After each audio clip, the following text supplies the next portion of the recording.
السلام علیکم ناظرین، دا انڈوز کے ساتھ آپ کا میزبان انتظار حیدری حاضر خدمت ہے۔ ناظرین، آج میاں شہباز شریف نے بطور وزیر اعظم حلف اٹھا لیا ہے اور 174 ارکان کے ساتھ وہ وزیر اعظم پاکستان منتخب ہو گئے ہیں۔ چودھری صالح حسین نے بھی آج وزیر اعظم کو ووٹ دیا ہے اور طارق بشیر چیمہ نے بھی ووٹ دیا ہے۔ تو اس طرح سے حکومت کی تمام اتحادی جماعتوں میں صرف جی ڈی اے رہ گئی ہے جس نے میاں شہباز شریف کی حمایت نہیں کی۔ اس کے علاوہ باقی جتنی سابقہ حکومت کی اتحادی تھیں وہ سب اپنا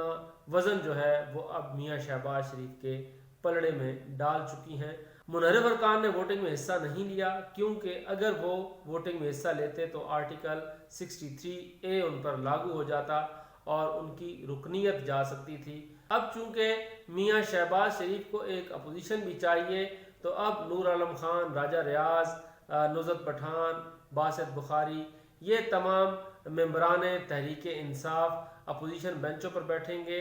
اور حکومت کے ساتھ ایک فرینڈلی اپوزیشن والا مظاہرہ کر کے یہ 1.5 سال کی حکومت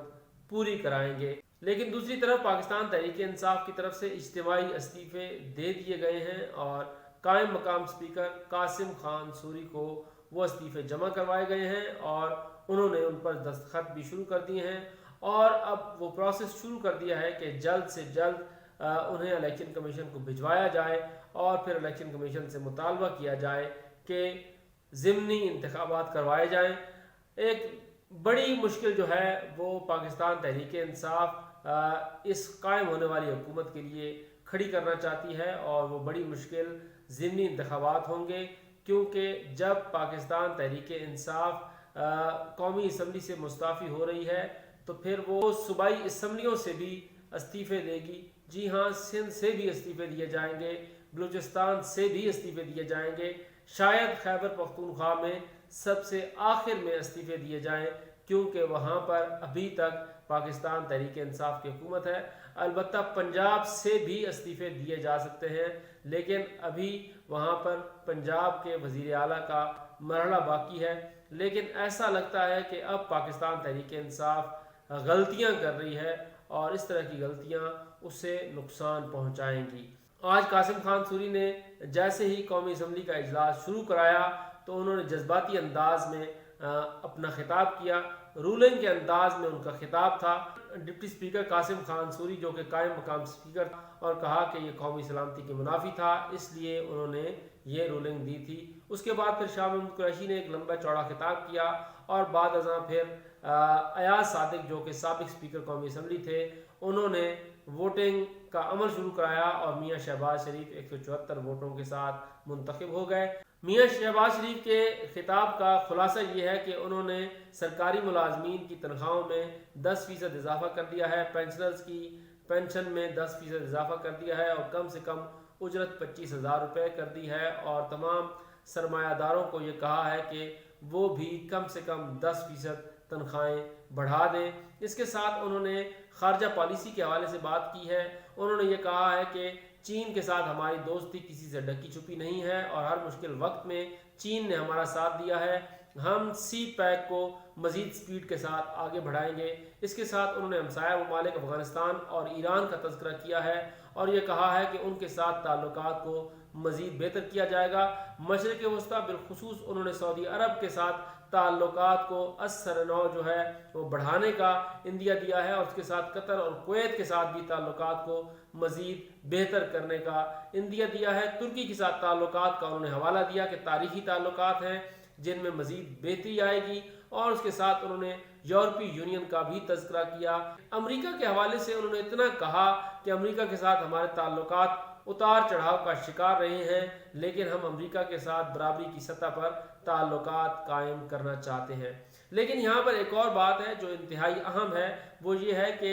وزیر اعظم میاں شہباز شریف کے خطاب میں اگر کوئی ملک مسنگ تھا تو وہ روس تھا۔ روس کے حوالے سے میاں شہباز شریف نے کوئی جملہ نہیں کہا کہ رشیا کے ساتھ تعلقات بہتر کیے جائیں گے یا نہیں کیے جائیں گے۔ جو سرد مہری آصف زرداری کے دور میں ٹوٹی تھی اور پھر وہ عمران خان کے دور میں اپنے عروج پر گئی، کیا دوبارہ رشیا اور پاکستان کے تعلقات میں سرد مہری برقرار ہونے جا رہی ہے؟ اس کے حوالے سے اب سوال ضرور اٹھیں گے، کیونکہ اس کا تذکرہ جو آج پالیسی سٹیٹمنٹ تھی منتخب وزیر اعظم میاں شہباز شریف کی، اس میں اس کا تذکرہ نہیں تھا۔ تو یہ ان کے خطاب کا لب لباب تھا۔ اس کے ساتھ انہوں نے جو خط تھا جس کے حوالے سے عمران خان نے کہا، اور آج ڈپٹی اسپیکر نے اسے قومی اسمبلی کے سامنے لہرایا، اس پر انہوں نے کہا کہ ابھی تک انہوں نے وہ خط نہیں دیکھا، البتہ اس معاملے کو وہ پارلیمان کی قومی سلامتی کمیٹی کے سامنے لے کر جائیں گے۔ اس حوالے سے عسکری حکام کو بھی بلایا جائے گا اور تمام ممبران موجود ہوں گے۔ ان کیمرہ سیشن میں اس خط کا جائزہ لیا جائے گا اور دودھ کا دودھ اور پانی کا پانی کیا جائے گا۔ اس خط کے حوالے سے پہلے ہی قومی سلامتی کمیٹی ایک اعلامیہ جاری کر چکی ہے۔ اب دیکھنا ہوگا کہ قومی سلامتی پارلیمانی کمیٹی میں کیا موقف جو ہے وہ اختیار کیا جاتا ہے عسکری حکام کی طرف سے، اور کیا بتایا جاتا ہے کہ یہ خط کس نوعیت کا تھا، یہ کیبل تھی، خط تھا، یا پھر جس طرح سے پاکستان تحریک انصاف کی طرف سے بتایا گیا ہے، یا پھر یہ کوئی بین الاقوامی سازش تھی۔ کیونکہ اس حوالے سے میاں شہباز شریف نے یہ کہا کہ اگر یہ شائبہ بھی ہوا کہ سازش تھی تو پھر ایک سیکنڈ وہ نہیں لگائیں گے اور وہ اپنی اس وزارت عظمیٰ سے مستعفی ہو کر گھر چلے جائیں گے۔ اس کے ساتھ انہوں نے آج اپنے لیے ایک اور لفظ کا انتخاب کیا ہے۔ پہلے وہ خادم اعلیٰ پنجاب تھے، لیکن خادم پاکستان کا عنوان اپنے آپ کو دیا ہے اور کہا ہے کہ وہ خدمت کے سلسلے کو آگے بڑھائیں گے۔ محترمہ بینظیر بھٹو کے حوالے سے جو BISP کا کارڈ تھا اس کے اجرا کا اعلان کیا ہے، اور اس سے یہ واضح ہوتا ہے کہ عمران خان نے جو احساس پروگرام شروع کیا تھا اسے ختم کیا جائے گا۔ بے نظیر انکم سپورٹ پروگرام جو 2008 میں شروع ہوا تھا اور اس کے بعد پھر 2013 کے بعد جب نون لیگ کی حکومت آئی تھی تب بھی جاری رہا تھا، اسے دوبارہ جاری کیا جا رہا ہے۔ اس کے ساتھ ناظرین، پاکستان تحریک انصاف کی طرف سے کل ایک بڑا پاور شو کیا گیا ہے اور عمران خان سے اظہار یکجہتی کے لیے وفاقی دارالحکومت اسلام آباد، راولپنڈی، کراچی، فیصل آباد، لاہور اور دیگر شہروں میں بڑے بڑے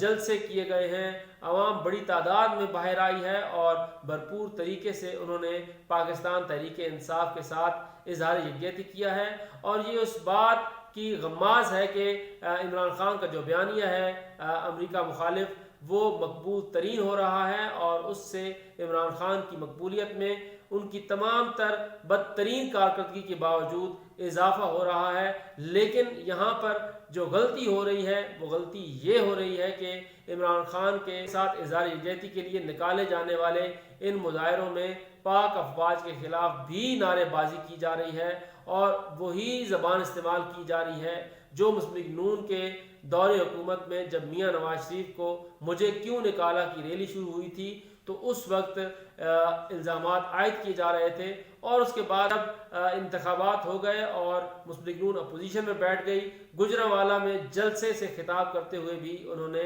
پاک فوج کی قیادت کو شدید تنقید کا نشانہ بنایا تھا، اور اس کے بعد پھر ایسے تعلقات خراب ہوئے کہ پھر میاں شہباز شریف کو بہت محنت کرنا پڑی ان تعلقات کو بہتر کرنے کے لیے۔ کیا یہ غلطی عمران خان دہرانے جا رہے ہیں؟ جیسی غلطیاں میاں نواز شریف نے کی تھیں وہی غلطیاں یہ سویلین وزیر اعظم عمران خان کر رہے ہیں؟ کیا ان غلطیوں سے سبق عمران خان نہیں سیکھیں گے؟ اگر یہ غلطیاں جاری رہیں تو پھر عمران خان کا جو یہ فیم ہے، عمران خان کی جو یہ مقبولیت ہے، پھر یہ مقبولیت کہیں کم نہ ہو جائے، کیونکہ ابھی الیکشن میں 1.5 سال ہے، اور آج جس طرح سے وزیر اعظم میاں شہباز شریف نے خطاب کیا ہے اس سے ان کے عزائم بالکل واضح ہیں کہ وہ 1.5 سال سے پہلے حکومت نہیں چھوڑیں گے اور 1.5 سال سے پہلے انتخابات بھی نہیں ہوں گے۔ اس کے علاوہ الیکشن کمیشن کی طرف سے بھی یہ کہا گیا ہے کہ اب حلقہ بندیوں کا عمل شروع ہو چکا ہے، اب کوئی بھی کسی بھی قسم کے انتخابات نہیں ہو سکتے۔ اگر تحریک انصاف مستعفی ہو بھی جاتی ہے تو اس کے بعد بھی یہ ضمنی انتخابات نہیں ہوں گے۔ جو سیاسی خلا بنانا چاہتی ہے پاکستان تحریک انصاف اور جو سیاسی بحران پیدا کرنا چاہتی ہے